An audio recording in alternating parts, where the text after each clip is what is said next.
وحرقنا كسو جبجبي لبا قصة من أن مقلي من أن لا كلمي قصة أن مقلي يوتيوب كي كوتشيرتا وذلك الشيخ مغامز أي دهان مساجد كقوم إمام كأها باوحوليه هي وحان قال يقلين مركو أن عانوا اللي يقانوا السعودي قال له قلت عليه مركي قلين كأن كسوا بحي ويقول حليه المشينه بمركله مشينه وحب حين اللارم دخاتيرته ايتمي waxay dhahan sheekh waxa lagu celinayaa qalliinki iyadoo la idiyaariin qalliinki la igu celiyo ba waxay ag taagneed buu gabadh aanu markaan islaha muslim maaha qaabki u labisan tahay magaas wuxuu u tir sheekh salliga nabiga akhri dadna wuxuu waxaan bilaabay in salliga nabiga aan akhriyo calayhi salaatu wasalaam mashiinadii allah ramiga codka bixinay way istaageen dhaqaatiirtu waa la yimi waxa la yiri sheekh waa caafimaad qabtaa qalliin uma baahni waa arinta nabiga uu sheegay oo ah in hamigaaga ilaahay uu xal u helayo marka salliga nabiga aad badiso qisada labaadna waxay ahayd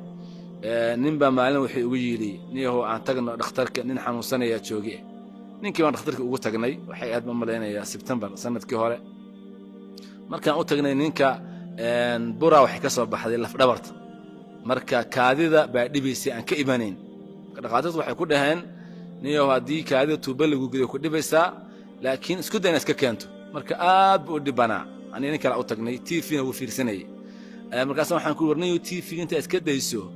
bal waxaad aad u badisaa salliga nabiga calayhi salaatu wasalaam iyo istighfaarta badi nin baan wuxuu siiyay tusbaxan yar gacanta la geliyo markaas waxaan TV iska damiyo labadan badi maalin sabti ahayd waan ka soo tagnay maalintii axadii isniintii baan maqaaxi waxaan ku arkay ninkii ninka hayay markaas waxaan ku ninkii soo ka noqday xanuunkii wuxuu igu yiri waa kan ku jira meesha lagu farxashay weydii ninkii waxaan ku xanuunka ka waran wuxuu yiri sheekh waxaan marsiinayaa salliga nabiga istighfaarta konton kuma marsiinayaa had maalintii aan bilaabayna kaadidii iga timi igama istaagin يعني وأرن دبأة نبي هذا الكيس عليه الصلاة والسلام قفك سلق النبي بدية همي كستو هايستا نوع دونها هذا إلهي وكفي لي سبحانه وتعالى دنبي سنة ودافيا